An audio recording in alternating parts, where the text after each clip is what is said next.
దేశంలో గత 11 సంవత్సరాలుగా కొనసాగుతున్న బీజేపీ పాలనకు వ్యతిరేకంగా ప్రజలను చైతన్యం చేసి ప్రజా పోరాటాలు నిర్వహిస్తామని సిపిఐ పార్టీ రాష్ట్ర కౌన్సిల్ సభ్యులు నల్లా సుధాకర్ రెడ్డి అన్నారు. కురవి మండల కేంద్రంలో సిపిఐ జిల్లా 3వ మహాసభల సందర్భంగా ఇంటింటి ప్రచారం నిర్వహించారు. జూన్ నెల లోపల అదేవిధంగా మే నెల లోపల గ్రామ మండల స్థాయి మహాసభలు జరుపుకొని జూలై 5, 6 తేదీల లోపల మన కురవి మండల కేంద్రం లోపల జిల్లా 3వ మహాసభలు జరుపుకోబోతున్నాం. ఇది ఒక చారిత్రాత్మకమైనటువంటి నేపథ్యంలో జరిగేటువంటి మహాసభలు. ఎందుకంటే భారత కమ్యూనిస్టు పార్టీ 100 ఏళ్లు పూర్తి చేసుకుంటున్నటువంటి నేపథ్యం లోపల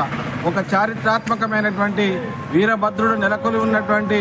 గిరిజన బడుగు బలహీన వర్గాల ఆరోగ్యదేవమైనటువంటి మన వీరభద్ర స్వామి సన్నిధి లోపల ఈ మహాసభలు జరగడం, డోర్నకల్ నియోజకవర్గ చరిత్ర లోపల మునుపెన్నడూ ఇంత పెద్ద మహాసభలు ఈ నియోజకవర్గం లోపల జరగకపోవడం, ఈసారి ఈ 100 ఏళ్ల చరిత్ర పరిపూర్ణమైనటువంటి క్రమం లోపల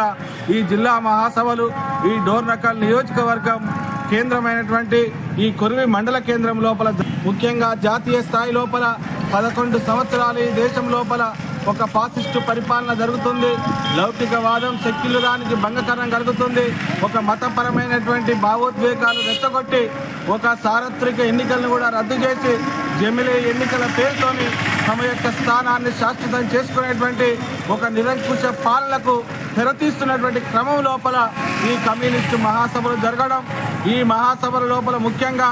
భారత రాజ్యాంగాన్ని అంబేద్కర్ రచించినటువంటి భారత రాజ్యాంగాన్ని సంరక్షించుకోవడం కోసం, లౌకికవాదాన్ని ప్రజాస్వామ్యాన్ని పరిరక్షించుకోవడం కోసం క్షేత్రస్థాయి నుండి ఢిల్లీ స్థాయి వరకు జరిగేటువంటి ఈ మహాసభల లోపల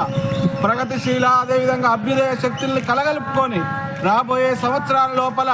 ఈ దేశం లోపల పేద బడుగు బలహీన వర్గాల యొక్క హక్కులను రక్షించుకోవడం కోసం, కార్మిక చట్టాలను రక్షించుకోవడం కోసం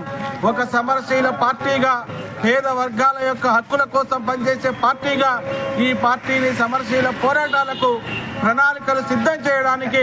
ఈ జాతీయ స్థాయి, రాష్ట్ర స్థాయి, జిల్లా స్థాయి మహాసభలు తోడ్పడతాయని, కార్మిక వర్గానికి కమ్యూనిస్టులు చేయూతనందించి ఒక ఫాసిస్టు పాలనను చర్మది గీతం పాడడానికి ఈ మహాసభలు ఉపయోగపడతాయని, ఈ మహాసభలను విజయవంతం చేయడానికి ప్రజలందరూ కూడా జూలై 5వ తారీఖున గ్రామ పంచాయతీ నుంచి ఓం ఫంక్షన్ హాల్ వరకు కూడా పెద్ద ఎత్తున మహాప్రదర్శన ఉంటుంది, బహిరంగ సభ ఉంటుంది. 6వ తారీఖు మహాసభ ఉంటుంది. 5వ తారీఖున సిపిఐ రాష్ట్ర కార్యదర్శి కొత్తగూడెం ఎమ్మెల్యే కూనంనేని సాంబశివరావు గారు, అదేవిధంగా 2వ రోజు సిపిఐ రాష్ట్ర సహాయ కార్యదర్శి తక్కెళ్లపల్లి శ్రీనివాసరావు గారు, ఈ మహాసభల గౌరవ అధ్యక్షుడిగా ఉన్నటువంటి తెలంగాణ రాష్ట్ర శాసనసభ